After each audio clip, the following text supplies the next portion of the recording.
if there's one thing that we've learned when it comes to Maxxine Dupri is that she has been confident, resilient, but also resourceful as well in the ring. Throughout Maxxine Dupri's entire career, she has been known as a manager for the faction. Well, I would say faction, but I wouldn't really call it that. But the Maximum Male Models group, which was kind of an interesting ordeal, if you will.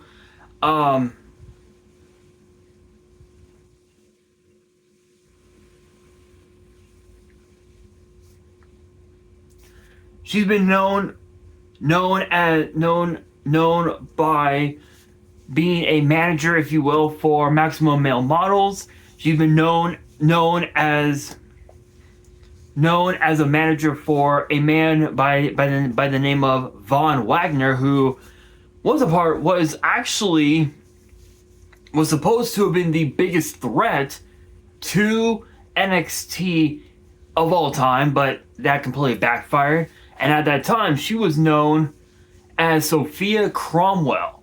Now she is the Women's Intercontinental Champion, as she defeated none other than the man Becky Lynch after a distraction from AJ Lee and a crossbody from the top rope.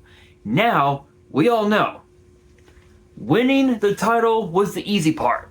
Now comes the hard part of who will challenge her for the Women's Intercontinental title. This is by far, this will be by far the biggest challenge for Maxxine Dupri, because we all know that over the course of the last, I want to say almost a year and a half, she's been doing a lot of great things in the ring.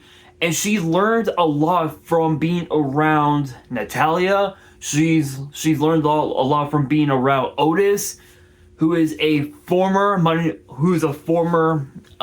the Bank winner and a former tag team champion, and even also learned a lot from Akira Tozawa, who is a former cruiserweight champion, as well as a former champion in his homeland in Japan. So there's definitely a lot to. There's definitely a lot to consider when it comes to Maxxine Dupri, but the question is, who will challenge Maxxine for the Women's Intercontinental title? Well, I would say that it could be Becky Lynch. The problem is that she is now putting her focus on the women's War Games match, because because obviously we now know that this coming Saturday it'll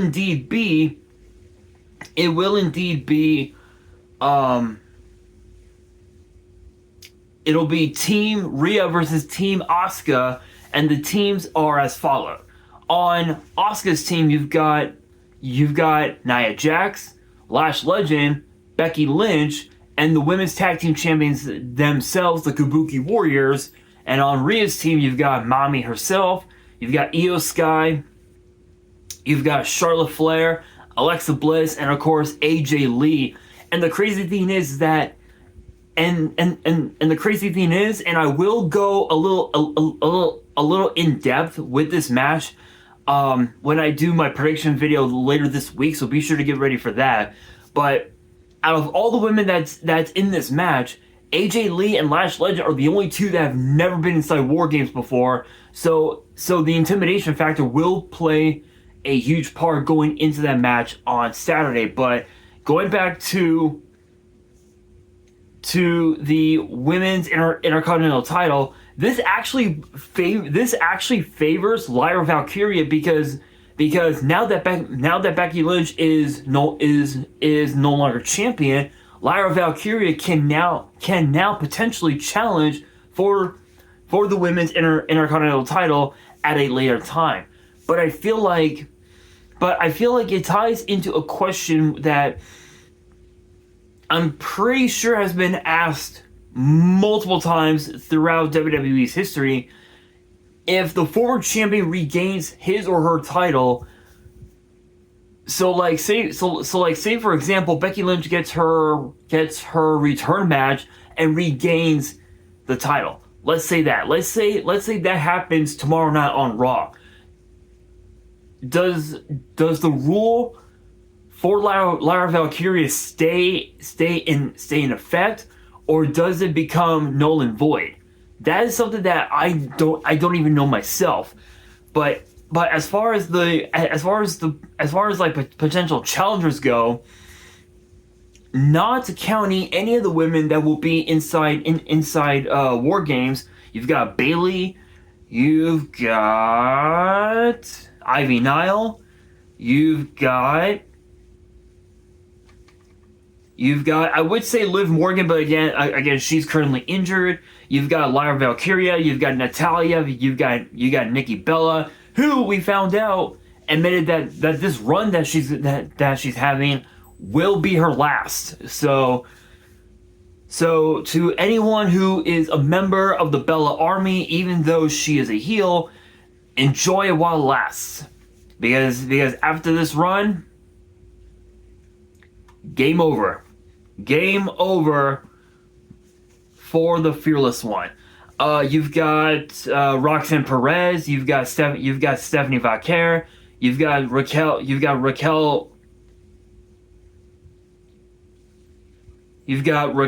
Rodriguez.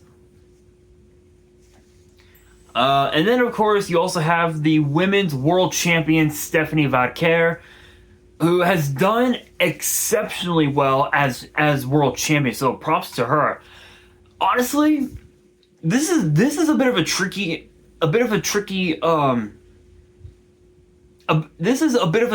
discussion, just because of the fact that there are so many factors that can go wrong with Maxxine's reign as women's Intercontinental champion. For one, she could potentially become what's called a transitional champion, and what that means is that if WWE crowns a new champion, the former champion has a chance to earn his or her return match, and he or she regains the title right on the spot. There have been multiple times where they have done that where they have done that in throughout WWE's history. You look at The Undertaker, where he was WWE champion for like maybe a week or two, and then he lost the title to Hulk Hogan. That was back in 1991, a year after his debut, where literally Undertaker pinned Hulk Hogan, but Hogan ended up regaining the title less than a couple weeks later. And shout out to the immortal Hulk Hogan, God rest his soul. Arguably one of the GOATs in. Damn, my fucking nose is itchy. Sorry guys, my nose is like hella itchy. Arguably one of the greatest of all time, in not just in WWE, but just in professional wrestling in general. God rest his soul. Godspeed, man. Godspeed. Anyway, moving forward. Again, so there's that. It happens with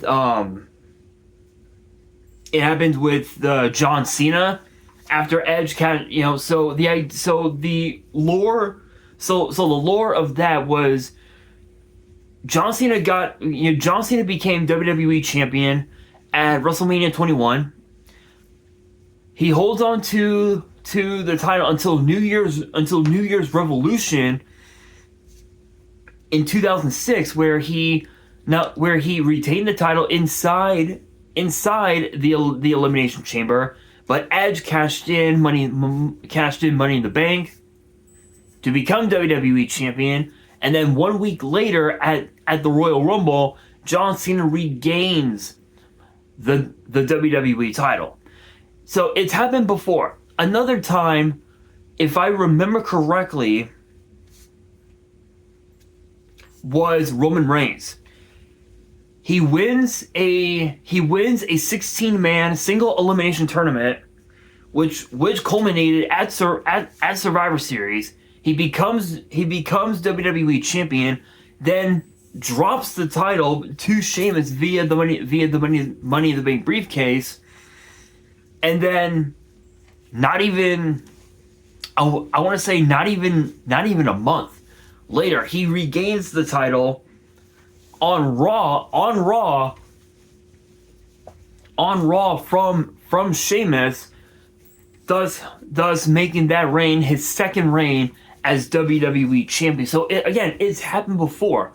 We could potentially see Maxxine Dupri become a transitional champion, which nobody wants that, right? Nobody wants that for Maxxine Dupri, but I feel like it's going to happen simply because, me personally, and this is only my honest opinion, and obviously you guys can drop comments below your opinion as well.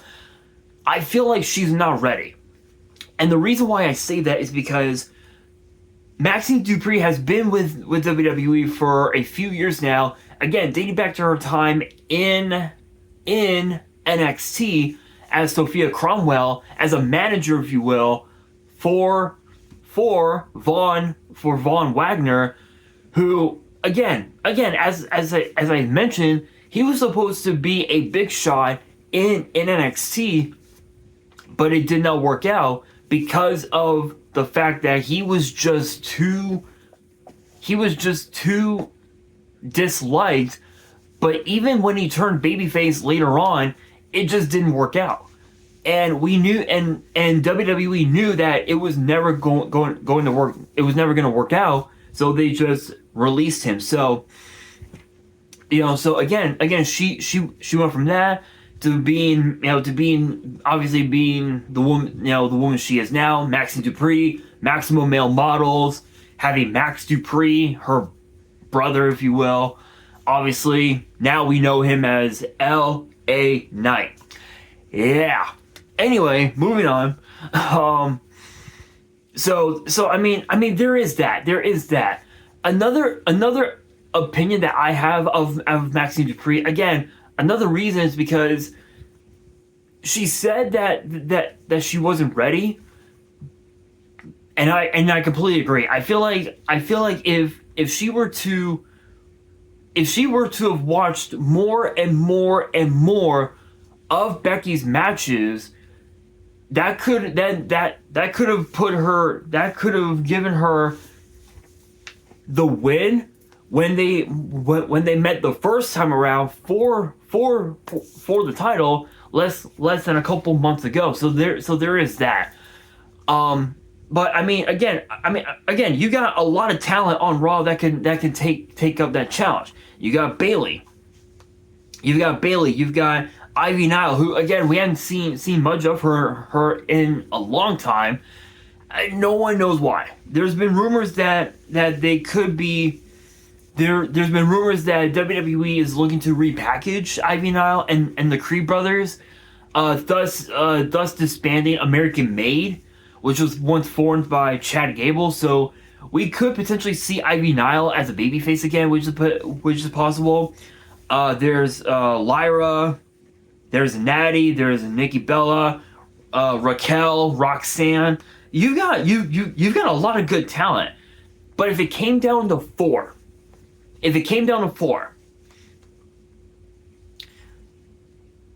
I would say Roxanne, Lyra,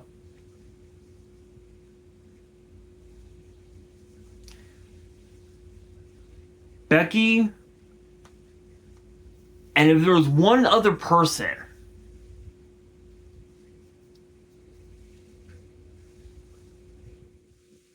I would say Natalya. So those four. So again, Becky, Lyra, Natty, and Roxanne. Roxanne, because again, she's still trying to find her footing on the main roster as part of the Judgment Day, and I've said it before, and I've seen social media, right? I've seen the comments on X, IG, on Facebook, all over the place, that people believe that it's time for the Judgment Day to just come to an end, and I completely agree. Because here's the thing, right? Finn Balor, his work as a heel worked in NXT. It worked in NXT.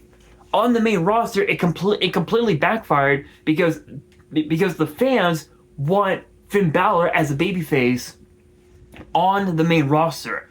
His charisma, his mic skills, and what's a good word? What's another good word? Another good word for Finn. I guess charm would be a good word. I don't know, but his personality, I will say, his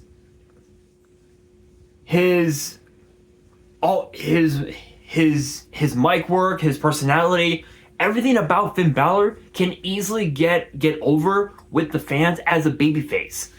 And as far as Dirty Dom goes, he's already one of the biggest stars in AAA. He is such a fan favorite that they want him as a babyface, which is bound to happen at some point. And we even saw last night. If you guys watched, the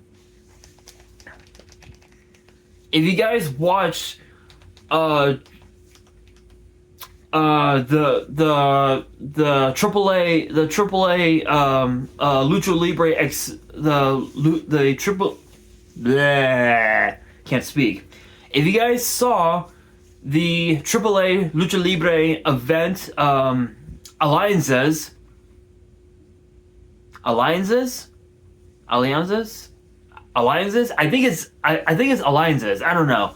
If to all of my Latino fans out there, if you guys know how it's pronounced, let me know in the comments, because I have no idea. I apologize if I butchered the name, if I butchered the wording.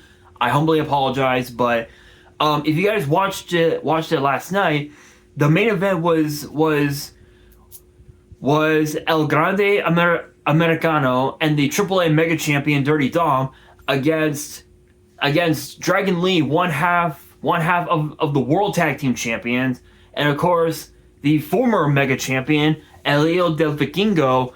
We saw Vikingo turn heel on Dragon Lee, hitting Dragon Lee with an enziguri, which allowed Dom and El Grande Americano to pick up the win. And we also saw last night the Lucha Brothers.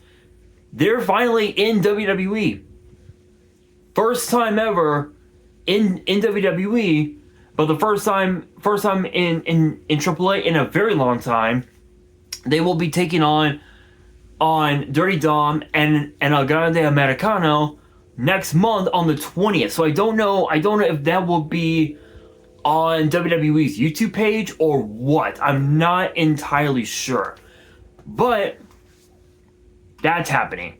We saw again. We saw last night Vikingo turning heel on Dragon Lee. Who's to say that we won't see Dirty Dom turn babyface on the Judgment Day? And it's the same thing with Raquel. She's better suited as a babyface. Roxanne's heel run has pretty much ran its course, and it ran its course when she was a part of NXT. Her charm, her personality, everything about her has babyface written all over Roxanne Perez. And the Prodigy, we could potentially see her again her as a babyface. And the best way for her to truly become a big star on the main roster is if she broke away from the Judgment Day, and a good first singles championship would obviously be the women's Intercontinental title.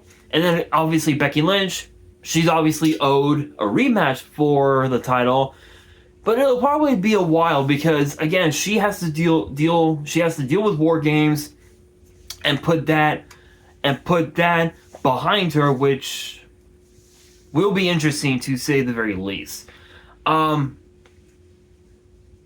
Now, as far as Lyra goes, again, even she's also owed a rematch for the title. I don't know if she'll be able to get that rematch, but we'll have to wait and see. And then you have Natalya, the woman that trained Maxxine Dupri and pretty much gave her all the tools she needs to become champion. What better way to repay that kindness by giving her a title shot? But between those four, who could it be? Who should not challenge? First off, it has to be Roxanne. And the reason why I say that is because, for one, she's focused on way too many things. She's focused on Stephanie Vaquer and the women's world title. She's focused on the women's tag team titles currently being held by the Kabuki Warriors. And not only that, but it seems as if Roxanne Perez has got the hots for Dirty Dom, and I think it's pretty safe to say that we might end up seeing Roxanne and Dirty Dom turning babyface and becoming the new power couple of WWE, which could be a possibility. Could be a possibility, but Dirty Dom does have Liv Morgan, so there is that. Personally, I don't think it should be Natalya. The reason why I say that is because yes, obviously yes, she did train Maxxine Dupri and taught her everything she knew. I feel like Natalya is at a point in her career where she's pretty much content with everything that she's done, all the accolades that she's acquired, tag team gold, singles gold. Becoming SmackDown Women's Champion, becoming Divas Champion, all the Guinness World Records that she has, her new Hart Family Dungeon, I guess, if you will. There's that. So it's possible that Natalya could challenge. But I think she's done. I don't just think she needs any more opportunities at any championship goal whatsoever. But that brings us to the final two. Lyra or Becky? Who should it be? Crazy as it sounds, it has to be Lyra Valkyria. The only reason is because, again, Becky is more focused on War Games. She's focused on AJ Lee, she's focused on War Games, and she wants to put an end to the bullshit that is Becky Lynch versus AJ Lee. She wants to put all that bullshit behind her, but because that she's no longer champion, she has that in her mind, but she's I feel like if she were to get her a return match, let's say it happens tomorrow night on Raw, I feel like she wouldn't be focused on Maxxine Dupri. She would be focused on AJ Lee and War Games. So that only leaves one other option, and that would be Lyra Valkyria. And I do believe that Lyra Valkyria, now that Becky Lynch is no longer champion, Lyra Valkyria can now challenge for the title and become a two-time women's Intercontinental champion, which, funny enough, as crazy as it sounds, I feel like the women's Intercontinental title has more prestige now than the women's United States title because there have only been 3 champions. Chelsea Green, Zelina Vega, and Julia. Chelsea Green being the only 2-time champion in WWE, whereas opposed to Lyra to the women's Intercontinental title, Lyra Becky, Maxxine Dupri, and yet all three women have made the women's Intercontinental title more prestigious than it's ever been than we could ever dream of. So, but I do want to get your guys' opinion. Let me know down in the comments below your thoughts on this whole ordeal, and who do you believe should challenge Maxxine Dupri for the women's Intercontinental title. Let me know down in the comments below. And that will do it for today's video. Hopefully you guys enjoyed. If you did, make sure you guys smash that thumbs up button. If you guys are new to the channel and you guys want more WWE topic videos in the future, then be sure to subscribe to the channel, turn on the notification bell, and as always, make sure you guys are following me on all of my social media. All of my ads will be in the description below, as will the info to my fan mail. It will also be in the description as well. And on that, this is your boy Nash, signing out.